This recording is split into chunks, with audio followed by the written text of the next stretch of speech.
ऐसे परमात्मा दयालु उस प्यारी आत्मा वीर सिंह बघेल के लिए भटक रहे थे। एक दिन उस वीर देव सिंह बघेल ने अपने बाग में, जो उसका रेजिडेंस भी उसी बाग में था, उसके दूसरे किनारे पर अलग से स्थान बना रखा था साधु संत फकीरों के रुकने का, और वहीं वो उनसे अनुष्ठान कराया करते थे, जैसे सत्संग करा लेते हैं। 10-20 भगत संत बुला कर सत्संग कराते थे, जैसे पहले बगैर ज्ञान के सभी ऐसे लकीर पीट रहे थे। ऐसे उसने सत्संग का जो समय निर्धारित कर रखा था, साधु संत आगे वह सत्संग कर रहे थे, श्रोता बैठे थे, क्योंकि राजा सत्संग करावता आम आदमी चला जाता है वहां पर, बहुत से श्रोता भी बैठे थे। और ये राजा लोग केवल एक फॉर्मेलिटी करते हैं, जैसे बुला लेंगे किसी ने, भाई हमारे पाठ कर दिए, और वो पाठ कर देगा, पंडित जी बैठ के एक अलग से कमरे में, राजा लोग सैर सपट्टे को घूमते रहते हैं, वो करें जाओ पाठ। ऐसे वो सत्संग करा रहे थे, वो सत्संग कर रहे थे, राजा अपने महल में विश्राम कर रहा था। अब परमात्मा कबीर जी पहुंचे वहां पर, एक सिंपल से वेश में, भगत के वेश में। तो वो संत कैसे हैं, लाल पीले कपड़े पहन रहे होते, माला मूला डाल रखी होती, तिलक विलक लगा रखे होते हैं, वो संत वेशभूषा मानी जाती थी। तो वो संत बैठे, अलग आसन दे रखा, जो सत्संग करने आ रहे थे, श्रोता अलग बैठे थे। परमात्मा उन श्रोताओं में बैठ गए, एक दास की तरह, श्रोता की तरह। उन्होंने सत्संग फरमाया, श्री विष्णु जी की महिमा गाई, श्री कृष्ण जी की, श्री राम की। ये सर्वेश्वर हैं, ये नारायण हैं, शेष नाग पर शयन करते हैं, सारी सृष्टि के रचनहार हैं, ये अजर व अमर हैं, अविनाशी हैं। ऐसा सत्संग कर रहे थे, सब सुन रहे थे, सब बड़े मस्ती में थे। परमात्मा ने प्रेरणा करी एक संत को, उन्हीं में बैठे थे जो वह नकली, उसने कबीर साहब को देख रखा था कहीं सत्संग करते हुए। तो संत ने कहा परमात्मा से कि भक्त आप भी तो सत्संग फरमाते हो, कृपा आप भी सुनाओ कुछ। कबीर साहब ने कहा कि आप जी ने सारा कुछ तो सुना दिया, अब सूर्य को दीपक क्या दिखाऊं मैं, आपने सारा कुछ ही ज्ञान बता दिया। फिर भी सब कहने लगे नहीं नहीं कुछ तो सुनाओ, जब आप सुनाते हो सुनाओ, प्रसाद दो ये कर।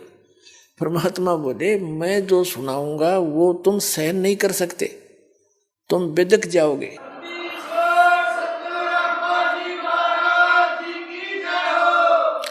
तुम मेरे साथ झगड़ा ठानोगे। साधु संत कहने लगे नहीं नहीं हम झगड़ा क्यों ठानेंगे, उन्हें क्या पता था तेरी जड़ निकाल लेंगे। उन्हें सोची यो राम कृष्ण की सुना देते होंगे, हनुमान की सुना देगा, और कोई बेलड़ी और राम की कथा सुना देगा, उन्हें तो ये सोचा था। सब ने बार बार कहा तो परमात्मा बोले ले सुन लो तो दो बोल मेरे। क्या बताने लगे, गुण तीनों की भक्ति में ये भूल पड़ो संसारे, कह कबीर निज नाम बिना कैसे उतरो पार। तीन देव की जो करते भक्ति, उनकी कदे ना होवे मुक्ति। मेरे साथ दो भाई मोहे सब जग भूला पाया, मेरे साथ दो भाई सब जग भूला पाया। इसी भूल में ब्रह्मा भूला जिसने वेद सरसाया, इसी भूल में ब्रह्मा भूला जिसने वेद सरसाया। वेद पढ़ियो पंडित भूला वो सार शब्द ना पाया, मेरे साथ दो भाई मन सब जग भूला पाया, मेरे साथ दो भाई सब जग भूला पाया। इसी भूल में विष्णु भूला जिन विष्णु पंथ चलाया, इसी भूल में विष्णु भूला जिन वैष्णो पंथ चलाया। तीर्थ व्रत का बड़ा महात्म बहुविध जीव फसाया। मेरे साधो भाई सब जग भूला पाया। इसी भूल में शंकर भूला जिन भिक्षुक पंथ चलाया। इसी भूल में यु शंकर भूला जिन भिक्षुक पंथ चलाया। सिर पे जटा हाथ में खप्पर घर घर अलख जगाया। मेरे साधो भाई सब जग भूला पाया।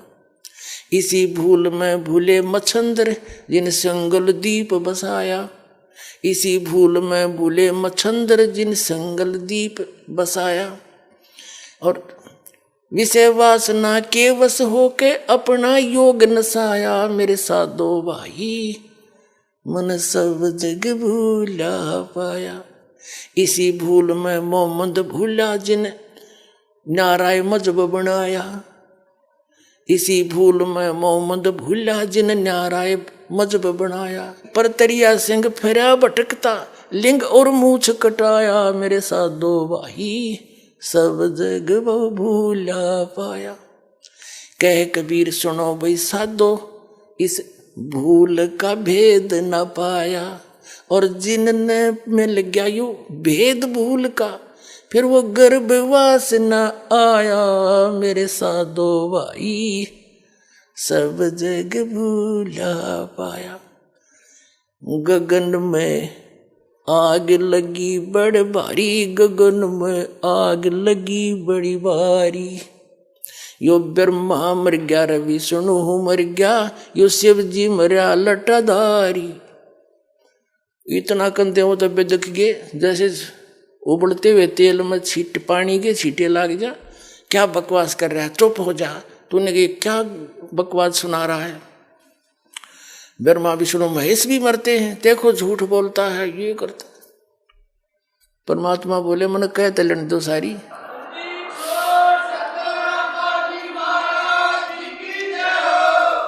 इसके ऊपर काफी वाद विवाद चल पड़ा। एक व्यक्ति ने जाकर के वीर सिंह बघेला को बता दिया कि महाराज एक सिर फहराया हुआ है, ब्रह्मा विष्णु महेश के बारे में उठपटांग कह रहा है। वो तो पता नहीं मुसलमान है या कौन किस जाति का है, और उसने तो हलचल मचा दी है वहां पर। तो राजा ने एक नौकर भेजा सिपाही के जाओ छड़ीदार लाओ, बुलाकर उसको यहां लाओ, पकड़ के बुला के लाओ। वीरदेव सिंह बघेल इतना अवश्य महसूस करता था कि संत को से बदतमीजी नहीं करनी चाहिए। उसने कहा कि जाओ उसको बुला के लाओ। अब उसके साथ संत कोई गया था वो निंदा करने, उसके साथ एक छड़ीदार यानी सिपाही भेज दिया। और उसने जाके कहा कि चलो मिस्टर आपको राजा बुला रहा है। परमात्मा ने कहा भाई मेरा और राजा का के रिश्तेदारी है, मैं तो सत्संग सुनने आया था। इनने कहा दो बात सुना दे, मैंने सुना दी, इन पर उठी नहीं। राजा को आवश्यकता हो ना यहाँ आ जाएगा, मुझे राजा की जरूरत नहीं। छड़ीदार वो सिपाही भी वापस आ गया। दो चार और निंदा चुगली करीब करने लगे, जो तीनों कह राजा को जरूरत होती यहाँ जाए। अब राजा चला गुस्से में होकर कि ऐसा किसका दिमाग घूम गया, कौन ऐसी बकवास कर रहा है। अब इन जनसाधारण का के भी होता, राजा के चाहे कुछ भी हो, चाहे पृथ्वी का पूरा राजा हो, अध्यात्म के सामने इनके सब के छक्के छूट जाते हैं। कोई वस्तुएं नहीं है ये तो मालिक के सामने। अब जब राजा आ रहा था गुस्से में, वीर सिंह बघेल, परमात्मा ने एक लीला करी। वहां बैठे थे, उसी से जमीन से 1.25 हाथ ऊपर, यानी इतने ऊंचे ऐसे उठ गए।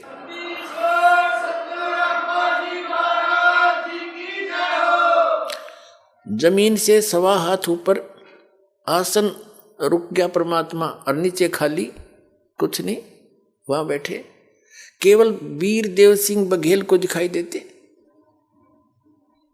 और को वो जमीन पर बैठे दिखाई देते हैं। वीर सिंह ने पूछा कौन है कि ये बैठे। वो देखे तो जमीन पर कुछ है भी नहीं, यहां बैठे। चरणों में गिर गया, लंबी दंडवत करी, जो पुण्यकर्मी प्राणी था। एकदम जब उसने दंडवत प्रणाम करी, परमात्मा नीचे आ गए। बोल भाई क्या बात है कि महाराज आपका क्या विवाद है? उन परमात्मा ने बताया कि इन्होंने मुझे आग्रह किया कि कुछ सत्संग सुना दो। मैंने इनको मना किया था कि मेरे वचन तुमसे सहन नहीं होंगे और तुम ठीक सुना रहे हो, सुनाते रहो। इन्होंने ज़्यादा कहा तो मैंने अपना जो ज्ञान सुना दिया, वो इनके गले नहीं उतरा। क्या क्या बताया कि ब्रह्मा विष्णु महेश की ये भक्ति बताते हैं, और वेदों और गीता में लिखा कि तीनों गुण की जो भक्ति करते हैं वो राक्षस स्वभाव को धारण किए हुए मनुष्यों में नीच दूषित कर्म करने वाले मूर्ख, ये उल्टी पट्टी पढ़ा रहे तुम्हारे। सर नमस्कार। नमस्कार सर। सर क्या नाम है आपका? मेरा नाम रघुनाथ शाह।